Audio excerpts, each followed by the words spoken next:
우리 재명이의 구속을 위하여 다시 한번 브라보! 네, 오늘 바로 들어가겠습니다. 재명아 깜빵 가자. 오늘 깜빵? 아, 수원구치소. 맞습니다. 뭐 수원구치소 갈 가능성 상당히 높아지지 않을까 싶은데요. 새 아파트로. 그렇죠. 제가 얘기를 하고 있는데요. 이제 명이 다 했다. 아, 네. 그러네요. 아, 이제 명이 다 했네요. 네, 이제 명이 다 했죠. 네. 네, 재명아 깜빵 가자. 네.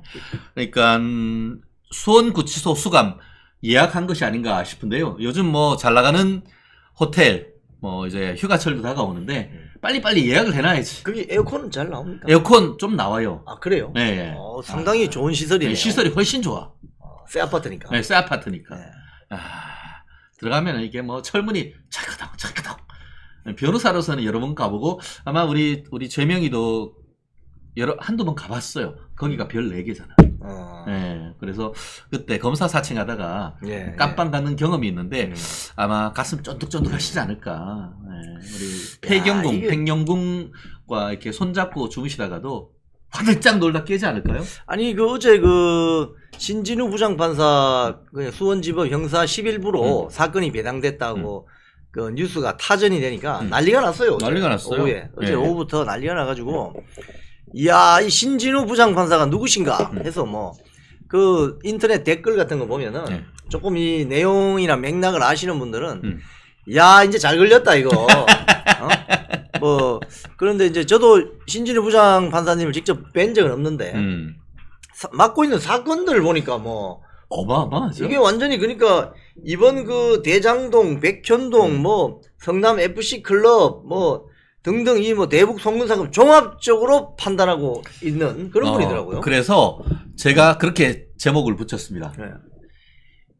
이재명 부패 전담 판사. 이재명 부패 전담 부장 판사인데요. 은수미도 깜빵 보냈다고요? 그러니까요. 네. 은수미가 누굽니까?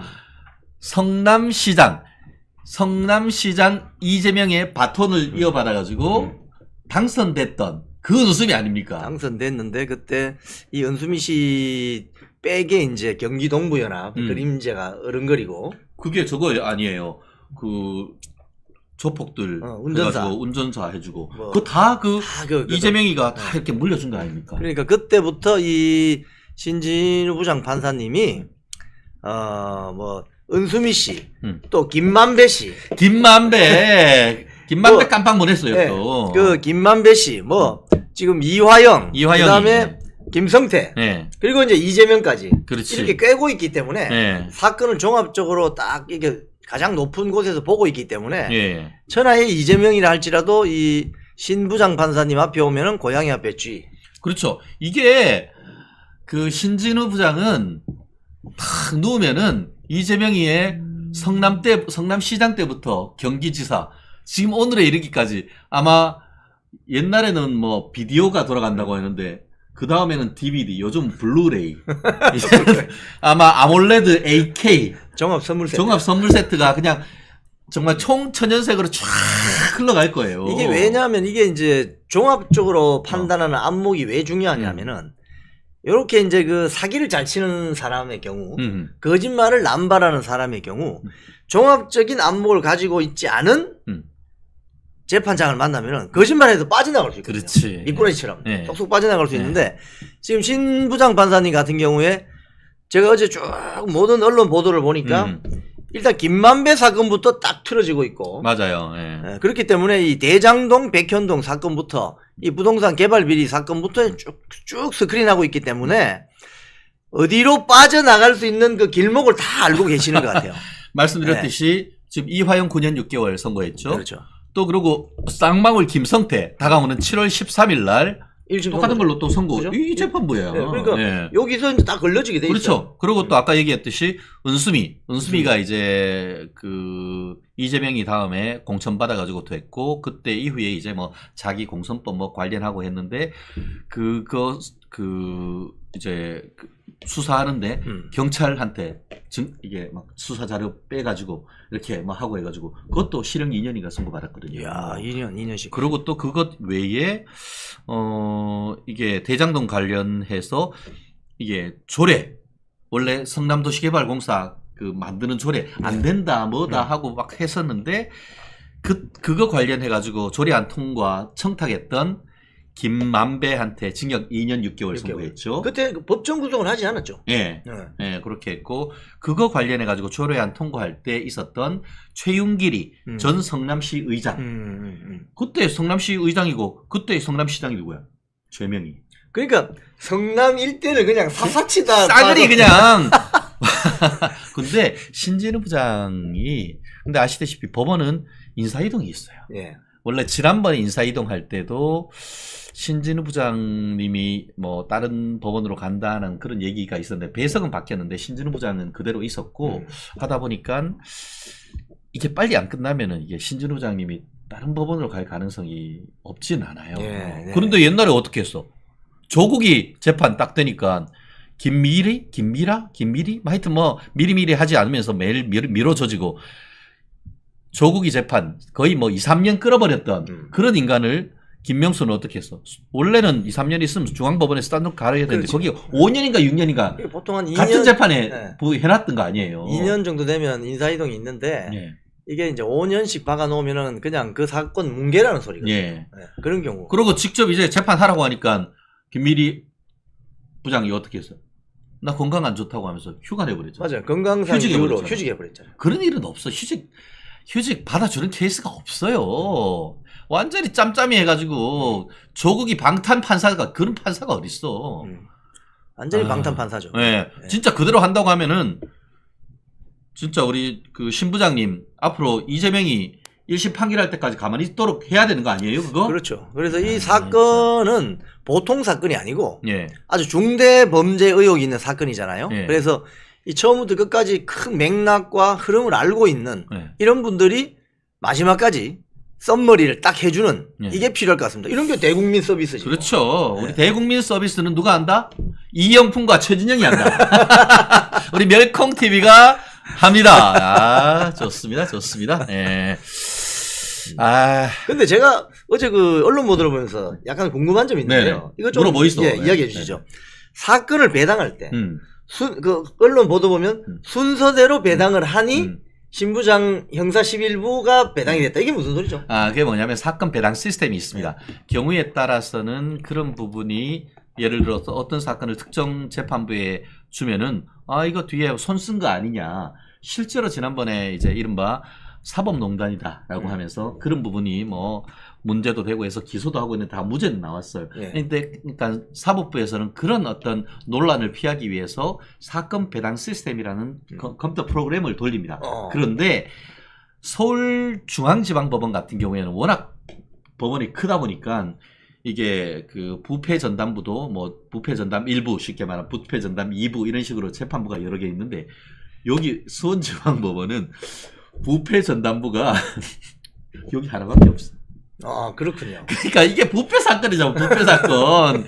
제가 예측할 수 있었던 것도 신진우 부장한테 안 갈 수가 없는 거예요, 사실은. 이게 옛날처럼 특수부잖아요, 그죠? 예. 특수 그런 거지. 아닙니까? 특수부에서 온 사건을 담당하는 그렇죠. 그런 재판부기 때문에 결국 컴퓨터에 의해서 배당을 한다 하더라도 이게 부정부패 사건, 죄명이 제3자 뇌물 아니에요. 그렇죠. 그렇기 네. 때문에 그것은 신진우 부장 판사한테 갈 수밖에 사실은 없는 사건이에요. 그러니까 수원지검에서 수사하기를 천만다행이네요. 그렇죠. 예. 그래서 아마 그런 부분이 있어서 지난 그 9월에까지 조사를 해서 이재명이한테 구속영장 청구할 때 수원지법에서 그 사건을 중앙지법으로 이송한 이후에 영장이 기각되니까 다시 이재명이 이 쌍방울 사건은 수원지방검찰청으로 보냈거든요. 그렇군요. 근데 수원지방검찰청과 법원이 우리나라 사법 역사상 굉장히 중요한 역할을 많이 했습니다. 이석기 깜빵 보낸 것도 중앙지법이 아니에요. 수원지방법원이에요. 그렇죠. 경기동부연합, 예. 통진당. 예. 그렇기 때문에 수원지방법원의 역할 굉장히 중요하고요. 사실 수원지방법원의 어떤 그 법원 시설이 진짜 끝내줍니다. 전국에서 제일 좋습니다. 왠지 아세요? 수원지방법원이 옛날에는 저쪽 동수원에서 한참 그 인하 아주대에서 쭉 더 들어간 쪽으로 있다가 네. 광교 신도시죠. 예, 예. 광교 신도시에 광교 호수 옆으로 탁 옮겨갔어. 그래서 그렇군요. 법정 들어가기 전에 음. 이 쫙 광교 앞에 있는 호수를 보면서 마음을 피고인의 마음에 편안하게 해주는 예. 마음을 비우시라고. 이런 사법 서비스까지 피고인의 어떤 심기까지 그러면 해주는 이재명 민주당 대표도 그러면 들어가시기 전에 예. 호수를 보면서 호수를 보면서 마음을 비우세요. 마음을 그냥. 비우세요. 마음을 역시 자 마음 비우는 마음 한 편. 비우는 거. 예. 요 말씀하신 것처럼 명이 다 됐다 이렇게 생각하시고 마음을 비우시고 편안한 자세로 들어가시면 되겠습니다. 신문에 보면 댓글들 있잖아요. 네네. 이걸 제가 어제 보면서 쭉 느낀 점 하나가 음.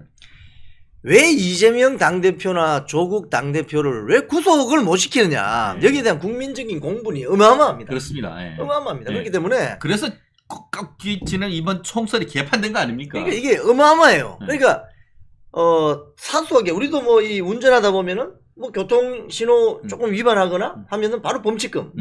그러니까 일반인들 입장에서는 사실은 공수처나 검사 만날 일이 별로 없어요. 평생 가봐라 있나? 별로 없어요. 그러니까 경찰관 만날 일은 더 많거든요. 그렇죠. 그래서 일반 우리 같이 평범한 사람들은 네.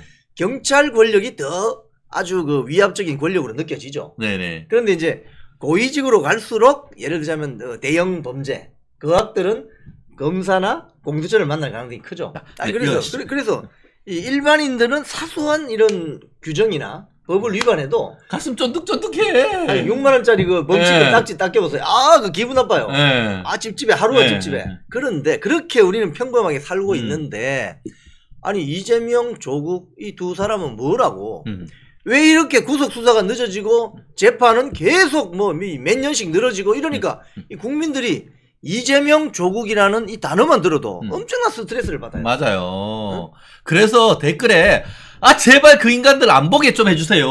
그렇게 얘기하지 않습니까? 그래서 국민들이 어제 신진우 부장판사 수원지법 형사 11부로 사건이 배당됐다고 하니까 이거 완전히 막 빅뉴스가 된 거 아니겠습니까? 이게 대한민국 만세 아닙니까? 스트레스를 이게. 국민적 네. 스트레스를 확 줄여주는. 그러니까 안 그래도 열받아 죽겠는데. 예. 날도 더운데 말이죠. 예. 그래서 이번에 이 사건이 좀 빨리 좀 진행이 되었으면 하는 어떤 그런 심정들이 그 댓글에서 다 제가 느낄 수 있었습니다. 맞습니다. 우리 원동우님, 신진우 부장판사님 공정한 재판 해주세요. 나라사랑님, 신진우 판사님 응원합니다. 감사합니다. 역시 저희가 이제 사법부의 시간이 된 거죠. 지금은 정치의 시간이 아니고 사법부의 시간이라고 밖에 볼 수가 없는 것 같고요. 어쨌든 너무너무 감사합니다. 참 그래요. 지금 저는 어떤 생각을 하냐 하면은 지난주 금요일 날 이화영이 판결을 9년 6개월 선고받고 그러면서 이재명의 이화영의 마누라가 앉아가지고 손을 팍 떨었다는 거 아니에요? 야 이거 큰일 났다 생각이 있는데 어제 우리 죄명이만 기소했는 게 아니고 이재명하고 이화영이를 공범으로 똑같은 죄로 기소를 했단 말이에요. 그렇죠. 그러고 또 뭐가 있냐? 검사가 아니 9년 6개월이 뭐예요? 15년 구형했는데 하면서 무죄 나온 부분에 대해서 어필했군요. 항소했어. 항소. 맞아. 어필. 영어로 어필이 항소야. 그렇죠. 우리 그 프로야구 할 때 우리 그 감독이 그 우리 주심한테 가가지고 하는 그걸 어필한다고 하는데 어필하는 것이 항소한다. 그래서 항소심 법원을 펠리 코트라고 해요.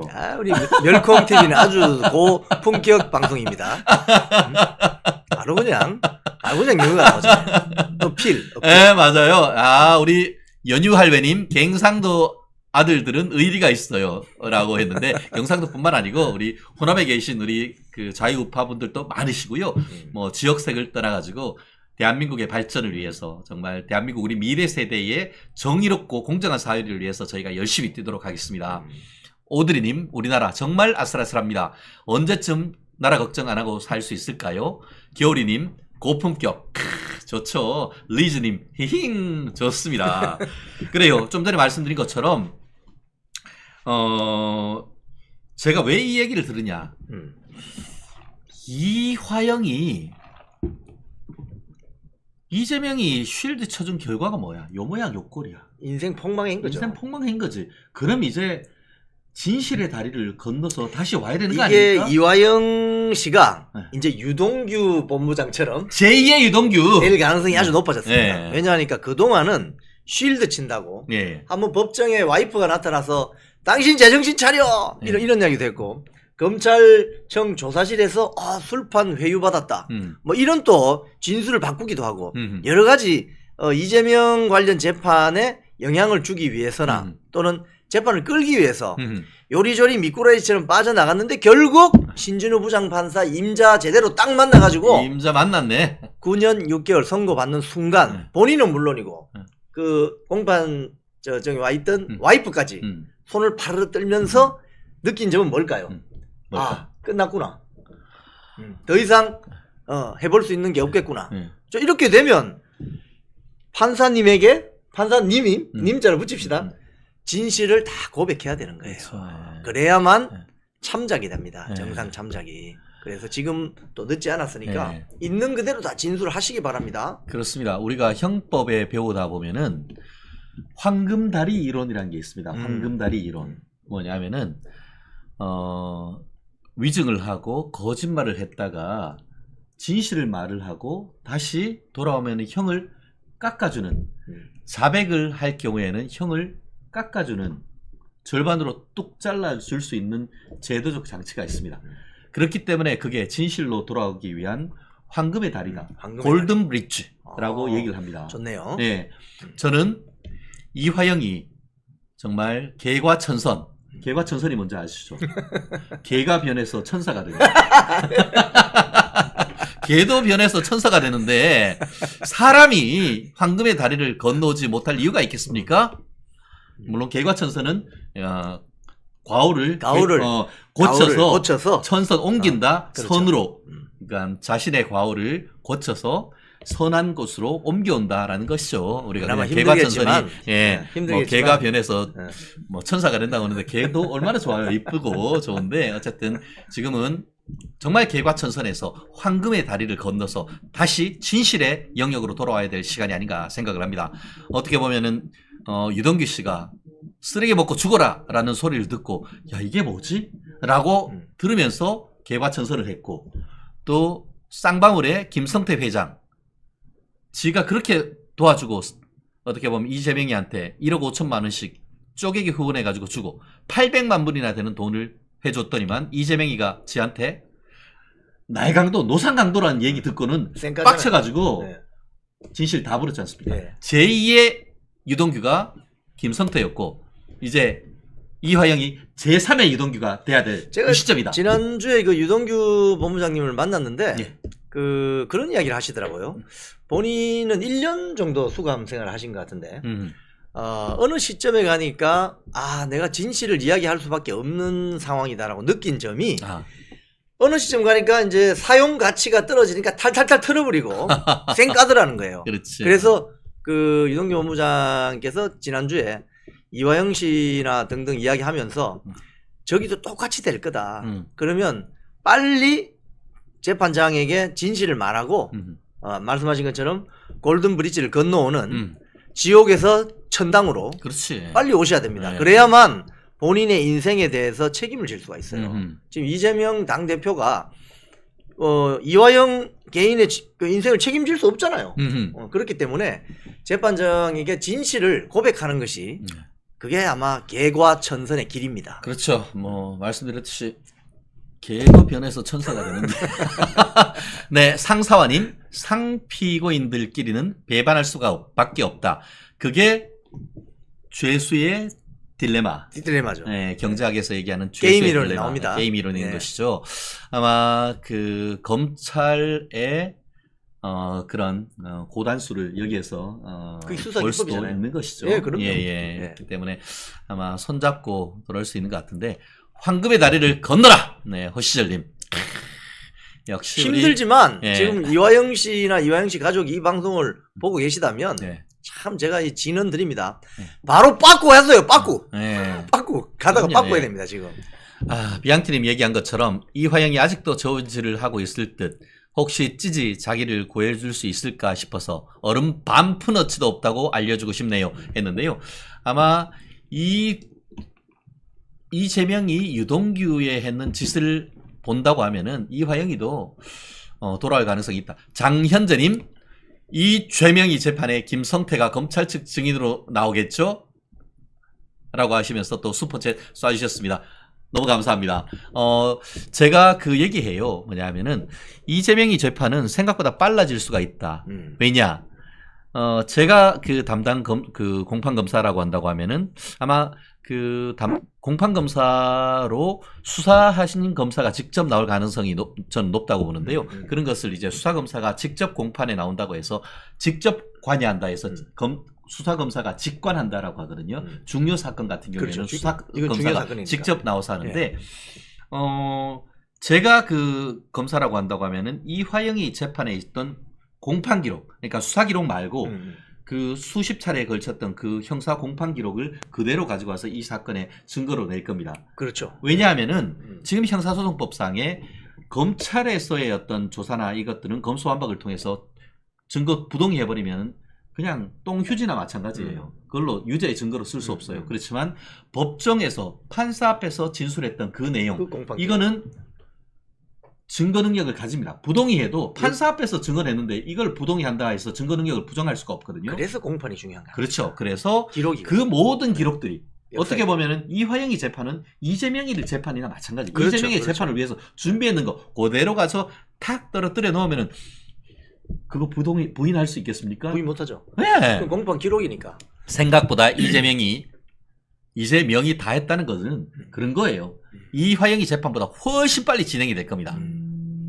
사실 요번에 이화영 전 평화부지사 그 6월 7일에 1심 선고 났잖아요. 네네, 맞아요. 그 나기 직전에 마지막 변론기일에 그 뭐 뉴스타파 뭐 매체가 뭐 국정원 보고서다 하면서 네네. 이게 그 뭐 이재명 방북 대가가 아니고 쌍방울이 자사의 주가를 띄우기 위해서 뭐 그런 보고서가 있다고 했잖아요. 그러면서 며칠 있으니까 이재명 당대표가 봐라 저거 검찰이 조작한 거다 이렇게 치고 나왔지 않습니까? 네, 그럼. 공판 기록하고 국정원 보고서가 이런 차이가 있는 거예요. 자, 그 국정원 보고서라는 게 사실은 그게 진위를 몰라요. 알 수가 없어요. 저도 기자생활 27년 하면서 국정원 보고서 본 적이 없어요. 경찰 견문 보고서를 많이 봤습니다. 근데 그 국정원 보고서라는 게 어떻게 뉴스타파에 입수가 되는지 그 과정도 궁금하지만 국정원은 간첩 잡는 방첩기관이잖아요. 그래서 문서를 잘 안 남깁니다. 그래요, 맞아요. 공작기관이기 때문에. 그런데 법정에서의 공판 기록은 역사 기록으로 영원히 남습니다. 그렇기 때문에 이게 중요한 거예요. 우리 최변 말씀하신 것처럼 그 공판 기록을 그대로 검찰에서 증거로 제시하면 뭐라고 할까 했어요. 그건 증거 부정은 못 하잖아. 부동은 그게 법입니다. 이것이 법이다. 그래서 법치가 그래서 중요한 거예요. 그러니까 지금 민주당이 지금 달달달달 떠는 거 아닙니까? 그래서 지금 뭐 신진우 부장 뭐 재척 기피하고 다른 사건으로 보내야 된다는 등 그런 참 어이없는 소리를 하고 하는데 네 죄를 네가 알렸다 아닙니까 지금. 참, 정말 이게 우리나라가 법치국가에서 산다는 게 얼마나 중요한 건지 이 대목에서 알 수 있는 거예요. 그러니까 지난 문재인 정권 동안 무너질 대로 무너지고 찢길 대로 찢어진, 어디서 많이 들었던 거네. 네, 사법부 이제 원상 회복하고 이번 이재명 사건을 계기로 해서 사법부가 정상으로 돌아와야 된다라고 그럼요. 저는 믿습니다. 이런 걸 보여줘야 국민들이 신뢰합니다. 맞습니다. 네네, 그래요. 재판이 너무 오래 지나다 보니까 지연된 정의는 정의가 아니다, 이런 얘기 하지 않습니까? 맞습니다. 우리 재명이 언제 깜빵 갈까요? 제가 봤을 때는 그 우리 최변님 말씀하신 것처럼 이 검찰이 공판 기록을 딱 제시하면 재판부도 너무 좋죠. 왜냐하니까 이 수차례 심리 변론기를 잡으면 이거 하세월 아닙니까? 그렇죠. 하세월인데 이 공판 기록이 다 뭐 녹취록 형태로 쫙 돼 있으니까 그것만 쫙쫙 보면 밑줄 쫙 긋고 그죠? 밑줄 꽉, 읽으면 쫙 그렇죠. 긋고 이러면 재판 과정이 속도가 상당히 빨라질 거로 보여요. 그래서 한 뭐 1년 안에 끝나겠습니까? 아, 제 생각에는 뭐 1년까지 안 걸릴 가능성이 전 크다고 봅니다. 1년까지 안 걸릴 이것도 가능성이 중대 상당히 사건이니까. 크고. 그렇죠. 예, 예. 국민적 관심이 지대하니까. 어유, 지금 이재명이가 정말 많은 사건을 지금 진행하고 있는데, 서울중앙지방법원에서, 이게 위증교사 사건하고 또, 당선 목적의 허위사실 공표로 인한 공직선거법 위반. 예. 이제 거의 다 무르익었어요. 증인도 이제 5명밖에 안 남았다고 하니까. 그래요.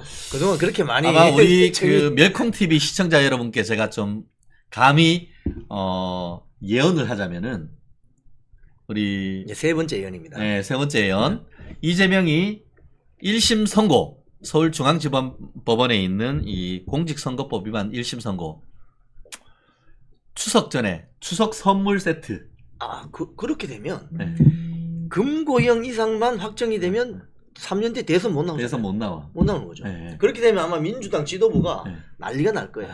그럼 이제 왜냐하면 여러분도 쓱 아시겠지만 나오겠죠? 지난 네. 총선 때 왜 이렇게 민주당 그 공천 받으려고 했던 많은 사람들이 예비 후보들이 입 싹 닫고 또 그 현직 의원들도 입 싹 닫고 이재명 눈치 본다고 했는데 만약에 이재명 당대표가 금고형 이상만 딱 받는 순간 다음 대선 못 나오니까. 그렇죠. 지금 호시절님 추석 선물 세트 기대 만땅이라고 했는데요. 종합 우리 선물 세트입니다. 서울중앙지방법원에서 공선법 위반 사건 1심 판결, 저는 지금 순서대로 한다라고 하면은 1심 판결이 추석 무렵에 나올 가능성이 높다라고 보이고, 아마 국민들한테 속을 뻥 뚫어드리는 이재명 깜빵 추석 선물 세트가 될 가능성이 땡스기빙 데이. 높아. 예, 땡스기빙 데이. 땡스기빙 데이 예, 선물로. 땡스기빙 데이. 코리안 땡스기빙 데이. 선물이 지금 사실 이거 이재명 당대표 입장에서 보면요. 본인의 자택이 지금 인천 계양구에 있지 않습니까? 예. 자, 그러면 아침에 일어나서 서울 여의도로 출근을 해요. 예. 자, 그 다음에 재판을 지금 보면 월화수목금 5일 중에 예. 이번 이 쌍방울 대북 불법 소구나 제3자 뇌물죄까지 기소됐기 때문에 자, 그러면 여의도로 출근해서 예. 서초동에 저 중앙지법 또 가야 되잖아요. 예. 거기 갔다가 또 이제 수원지법까지. 이제 경부선 밟고 또 그러니까 하루 종일 차 타고 예. 여의도 갔다가 중앙지법 저 서초동 왔다가 다시 수원지법도 가야 됩니다. 예. 그럼 수원 갔다가 다시 또 국회로 가든지 인천 계양구로 이러면 그쵸. 하루 종일 차 안에서 이게 많은 짓입니까 이게? 제가 서울중앙지방법원에서 수원지방법원으로 가는 차편을 제가 말씀드릴게요. 말씀해 주세요. 그러니까 딱 이제 친절하게. 오전에 이제 중앙지방법원에서 딱 재판하고 예. 그러면 이제 또 오후에 또 신나게 또 수원지방법원 가야 되는데, 그러면 이제 서울중앙지방법원 동문으로 나가서 우리 사무실에 있는 교대역으로 쫙 해서 이제 교대역 8번 출구 앞으로 쭉 간 다음에 우리 여기 멸콩TV가 있는 남부터미널 네. 이렇게 지나서 이제 좌회전한 다음에 양재 인터체인지로 양재 IC로 가서 현대 자동차를 보면서 저 정말 이러면서 이제 쭉 이제 가요. 가다가 이제 판교가 오면은 여기가 내가 있던 이 성남시장이었는데 하면서 회한에 잠긴 채로 옆으로 빠져요. 수원 쪽으로 계속 안 가고 그래서 옆으로 빠져가지고 어디로 가냐 하면은 경수고속도로. 경수고속도로. 네. 경수고속도로가 그래요. 용인하고 용수고속도로. 이게 용인 쪽으로 가는 민자고속도로로 쫙 들어가요. 그러면 이제 서판교를 지나서 이제 쫙 계속 가. 그러다 보면은 광교로 나가는 데서 쫙 나가서 이제 이렇게 쭉 돈 다음에 이렇게 우회전 하면은 이제 광교시가 쫙 보여요. 거기서 이제 다시 좌회전해서 딱 들어가면 이제 법원이 딱 보이면은 가슴이 탁탁 하실 거예요. 그때 호수 한번 보시고. 그렇죠. 야, 이 차가 좀 막혀가지고 맨날 재판 늦을 것 같은데 또 우리 신재료 부장님한테 재판 늦지 말라고 꾸사리 좀 들을 것 같아요. 이게 거기가 차량이 많이 막히죠. 네. 특히 낮 시간대에도 딥다 막혀요. 차가 제법 막힙니다. 왜냐하면 네. 그쪽으로 차가 엄청 다녀요. 그렇기 때문에 그렇게 다니면 하루 종일 그냥 네. 재판 받다가 끝날 것 같아요. 그렇죠. 서울중앙지방법원에서 수원지방법원까지 40km가 넘어요. 그러면은 이야. 생각보다 오래 걸리거든요. 그러면은 이거 완전히 이게 당 대표가 아니고 피고인으로서 직업이 피고인이에요. 당무가 잘 안 될 것 같은데요. 아, 당무에 관심이 있나? 예, 지금 그냥 그러니까 방탄에 관심이 있지. 박찬대 원내대표가 이제 완전히 시급하겠네요. 보니까. 시급하지 뭐. 네. 근데 재밌는 거 아세요? 이화영이 재판하면서 이화영이가 그 검찰에 나가서 이재명이한테 다 보고했다. 아, 그걸 이야기했죠. 그것도 얘기했죠. 그거 다 얘기하고 그리고 뭐 이제 댓글도 그거 있고. 하니까 그 얘기가 나왔잖아요. 민주당 고위 관계자가 이화영이 가족을 만나가지고 회유했다. 그게 박찬대 아닙니까? 그게 박찬대야. 박찬대. 그랬더니만 뭘 시켰죠? 원내대표. 원내대표.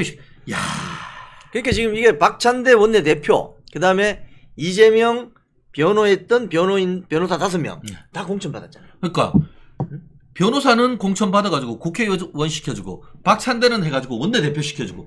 야, 이거 좀 이재명이 도와주면은 확실하게 이게 챙겨주네. 이게 이제 사람을 움직이는 3가지 힘이라고 있는데요. 명분, 이권, 폭력입니다. 네. 폭력은 전체주의 국가에서 말 안 들으면 두들겨 패는 그렇죠. 그거는 아주 수준이 낮은 네. 이야기니까 예, 대한민국에서 있을 수 없는 이야기고 그건 깡패들 이야기니까. 깡패? 우리 말이 들었다. 네, 그러니까 명분 아니면 이권인데 지금 네. 이재명 주변에 이 포진돼 있는 사람들은 전부 이권 관계로 물려 있는 것 같아요. 그러니까 일단 처음에는 이권이 달콤하니까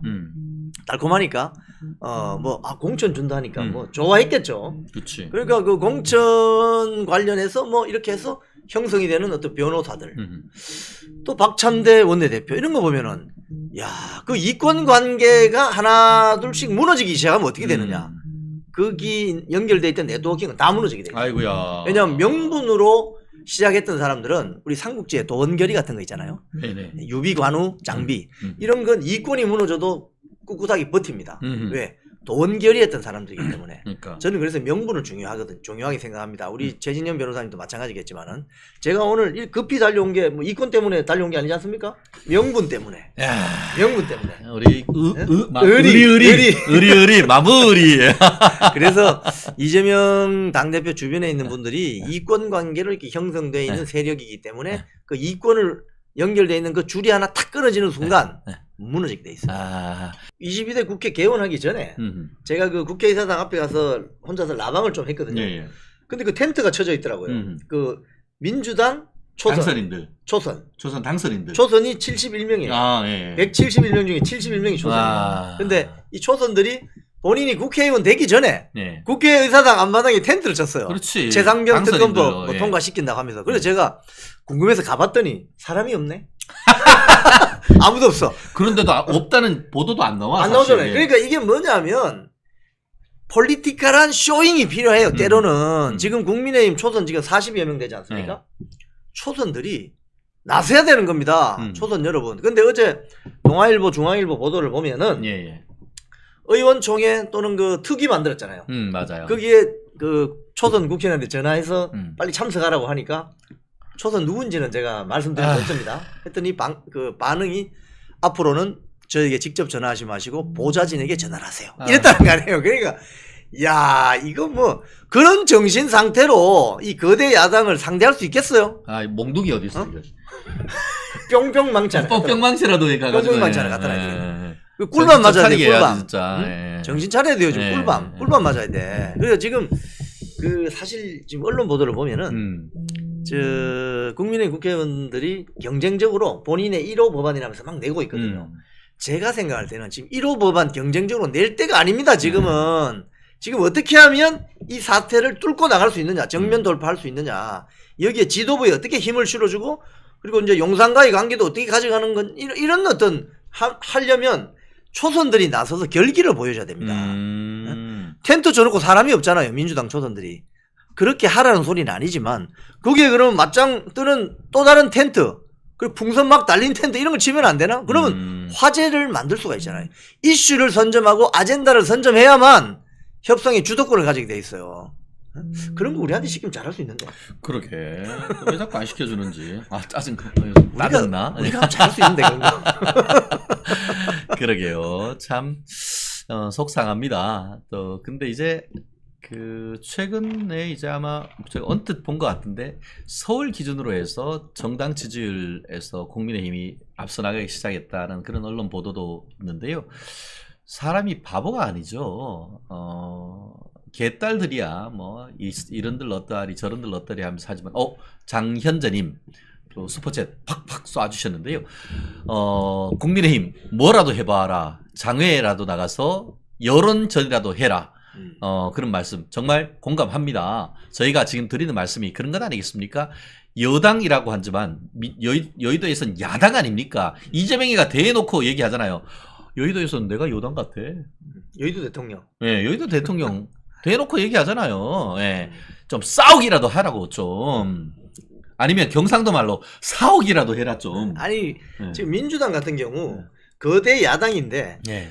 민주당은 서울역 집회를 2번이나 했고 예. 조국당은 삼각지 집회를 2번이나 했습니다. 예, 예. 생각해 보세요. 야당인데 거대 야당인데 왜 자기들이 나가서 정당 주도로 집회를 합니까? 그러면 소수 여당은 뭘 해야 되느냐?